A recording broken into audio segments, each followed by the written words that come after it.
Hello বন্ধুরা, কেমন আছো তোমরা সবাই? আশা করছি খুব ভালো আছো। আজকে আমি তোমাদের সাথে শেয়ার করব পাঙাশ মাছের ঝাল আলু দিয়ে। আশা করছি তোমাদের খুবই ভালো লাগবে। একদম সিম্পলভাবে ঘরোয়া পদ্ধতিতে। তো সেজন্য আমি প্রথমে এখানে 7 পিস মাছ নিয়ে নিয়েছি।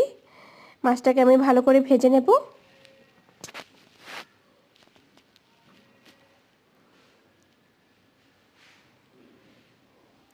মাছটা আমার ভাজা হয়ে গেছে। এবারে আমি আলুগুলোকে ভেজে নেব। একটু দিয়ে দেব নুন আর একটু দিয়ে দেব হলুদের গুঁড়ো।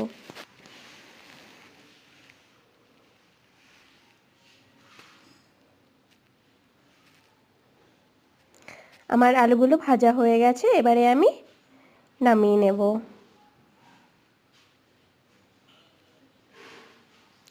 তারপরে আমি দিয়ে দেব কড়াইতে একটু তেল, দিয়ে দেব শুকনো লঙ্কা, দুটো তেজপাতা আর দিয়ে দেব পেঁয়াজ। পেঁয়াজগুলোকে একটু নেড়েচেড়ে ভেজে দিয়ে দেব আমি একটা পাকা টমেটো।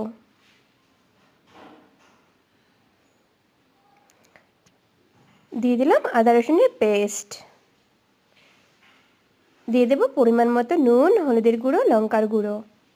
এবার ভালো করে মিক্স করে দিয়ে দেব একটু জল। তারপরে আমি ঢেকে মশলাটাকে রেডি করে নেব। এই যে দেখো মশলাটা আমার রেডি হয়ে গেছে। এবারে আমি ভাজা আলুগুলো দিয়ে দেব।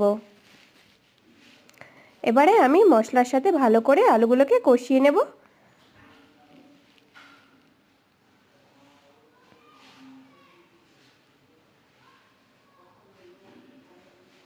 কিছুক্ষণ ঢেকে আমার আলুগুলো মশলার সাথে কষানো হয়ে গেছে। এবারে আমি দিয়ে দেব পরিমাণ মতো জল।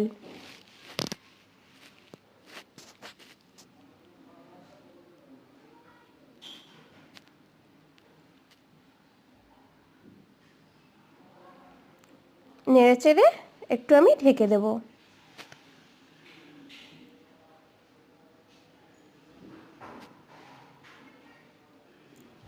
তারপরে আমি দিয়ে দেব ভাজা মাছগুলো।